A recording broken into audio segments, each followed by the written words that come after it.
Assalamu alaikum. My name is Nicole Queen and I converted to Islam 3 years ago.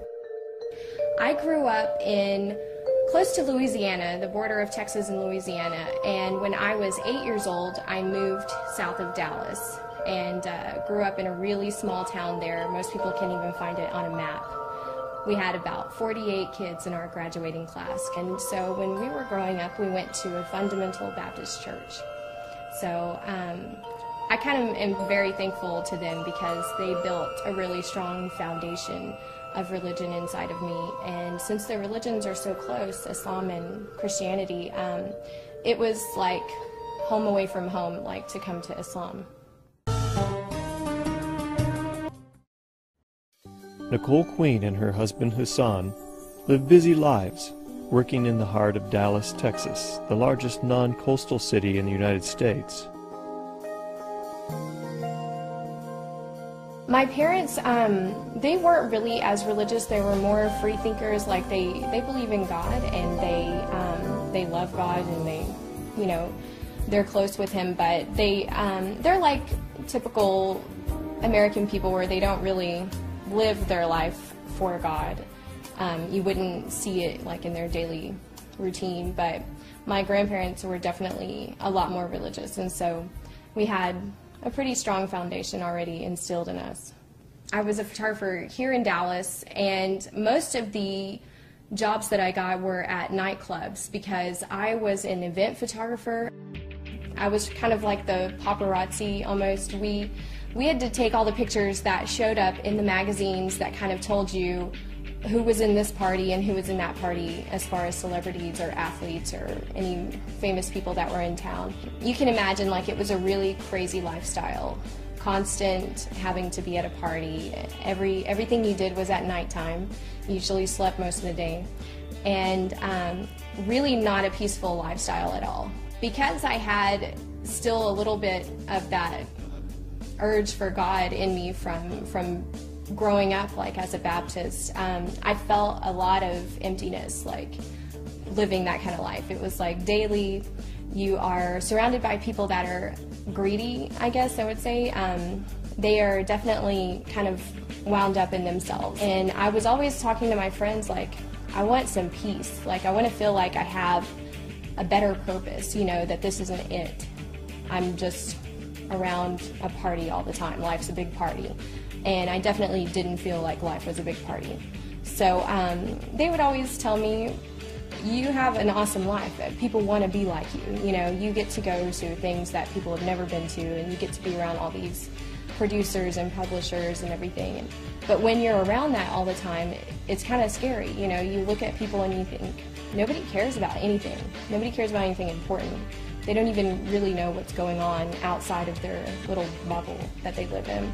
I used to kind of try to read my Bible. I would try to do a little soul searching and figure out like what is it that I'm looking for.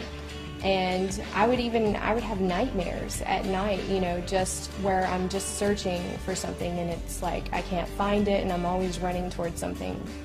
I knew people that were Muslim, they didn't really practice Islam, so I was around it. I was exposed to it a little bit, I had friends that didn't drink. I knew people that were just a little different, and you would ask them, like, how come you don't want to go here or there? And they would say, oh, I don't hang out at those kind of places. I'm Muslim. And one night after a photo shoot, I was going to meet up with my friends, and I also met who's now my husband, Hassan, and he was kind of going through the same soul searching too.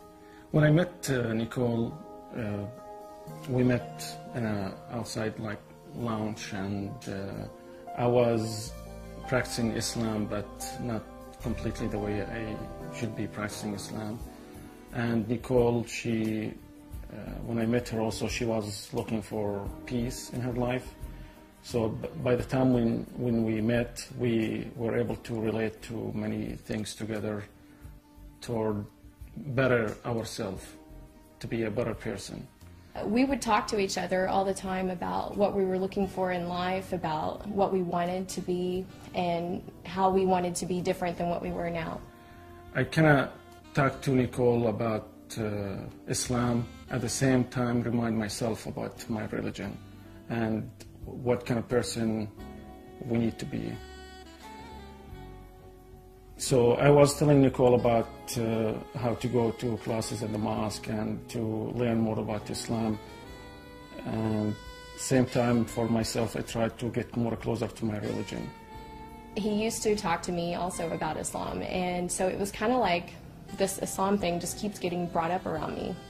And the people who had the most discipline in their life and they had the most purpose in their life seem to be these people. You know, they seem to kind of stand out amongst everyone else as you're all drinking, you're all partying, you're all dressing this way, but not us. And the more that I started learning about it, the more addicted I became to it. I started watching things on YouTube about Islam, videos from Yusuf Estes, you know, who is a convert to Islam, and I would sit up all night. Definitely Nicole, she get me closer to my religion. Watching her going through these changes and for me not doing what I'm supposed to do, yeah, of course, she encouraged me to become a good Muslim. And the more that I learned about the foundation of this religion, and the more that I was like, this is written for me. This is what I need. I need something strong, and I need someone to tell me, you have to stop living your life this way. If you want to have more purpose, here it is. When I started converting to Islam, it was a long transition. It seemed like a roller coaster at the time. It seemed like everything was happening all at once, and it was like a big blur. But now when I look back, I can see I made a pretty good transition. I took my steps, you know. The first step was I need to know what's going on with this faith. I need to know the foundations and the pillars and the basic belief system, and I needed to make sure that it was something that I could actually believe in. I was excited when I see her very interested to learn about Islam, and she want to be changing her life to a better life. I get really excited, and I try, you know, I give her the Quran to read it. When I started to read about the religion, the transition of my life happened without me even realizing it. You know, I started to change the way I thought about other people and the way I thought about the world. So the way it affected my life was huge. Sometimes we didn't talk for a couple of weeks or a month. I mean, and then I found out she's still doing all these things and learning about Islam, and to the point where she wanted to go to Islamic country, and she want to go and learn from the Muslim people, not just in books. And I wanted to go and see what it's like in a Muslim country, really bad. I just had this urge to see what is it like to be around a bunch of Muslims, to be in a place where Muslim is the nation's religion. So I told her, of course, you can go to Jordan, and Amir is just available for her to go there and spend a month with my family. He called his mom actually right away, and she said, please come. I mean, they were so happy to have me come and visit, and I went by myself, and I took a bunch of clothes that are typical for a hijabi girl to wear. And at the time, I thought of hijab as something that you have to earn, like you have to study Islam for a long period of time before you can wear the hijab. Like, that's what I thought. I thought, I'm never going to get to that point. It's going to take me a long time to ever be like those women, you know. I thought it was like a rite of passage. And so I went there with some scarves and some long skirts and hijab-style clothing because I thought, okay, it's a Muslim country and everyone's going to be dressed like this, so I don't want to, you know, insult anybody. And when I went there, I saw 40% of the country doesn't cover. They don't wear hijab. I wanted to show respect to the family that was hosting me, and the women in the family wore the hijab. Well, most of them wore it, and so I thought, well, I'll wear it when we go around town, and when we go out of the house, I'll put hijab on, so that I kind of blend in and don't draw extra American attention to myself when we're in this country. And so I started wearing it while I was there, and I would just wear it every day, and I was there for a month, and it got to where I was excited to put it on, like, because it was new, and whenever I put it on, I got so many compliments. Like, so many people would say, mashallah, you look beautiful, you look nice in the hijab, it looks better than you do without it. And I would think, oh my gosh, I didn't look good all those years. So I would just keep wearing it every day. And when it was time to come back to Dallas, I was really nervous because I didn't think I'd be able to take it off.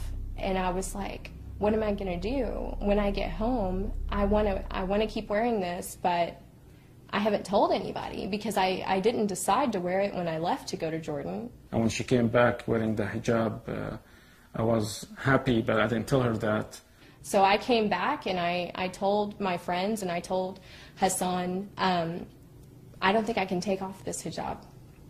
And they said, are you sure? I mean, it's a big step. What are you going to tell people? And I said, I don't know. I just can't take it off. And so I didn't. And I've worn it since then.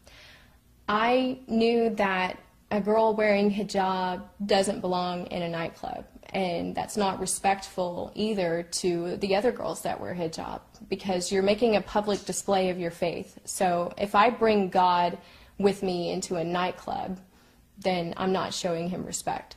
So I knew, okay, you've really done it now. Now you're going to have to stop shooting inside nightclubs. You're going to have to change your career. And this is a business that I had built from nothing and was now very popular and was the top person to hire to shoot these events. So I was really worried about that, and I started turning down more and more jobs that people wanted to hire me for that were inside of a club or a bar. Of course, she changed the way she sees things, her clothes, her friends, her job. I went back to what I loved, and I said, I'm going to do what I was born to do, and I'm a photographer. I've been a photographer since school. I mean, this is what I've always done, and this is what I did when I was a kid. So I made a new portfolio. I just started from the ground up. I had done it before, so I was like, I can do this again. And I made a clean portfolio, and none of the images that I would do ever again were going to be women scantily clad, you know, and pictures of people drinking and partying and things like that. And so I made a new portfolio of happy things like weddings and charity events and political events. So I was still shooting what you would consider celebrities, but in their respective times, in the daytime, not at night when they're kind of letting the claws come out. So I changed my business, and it grew from there. And now, with my hijab on and my new way of shooting and my new kind of outlook on photography now, I'm busier than I ever was when I was just flaunting myself. So I don't know if that's a gift from God or what, but my business has grown double since then, and I'm thankful for that. And everything that I shoot now, I feel proud of. I feel like I wouldn't be embarrassed to show this to my grandmother.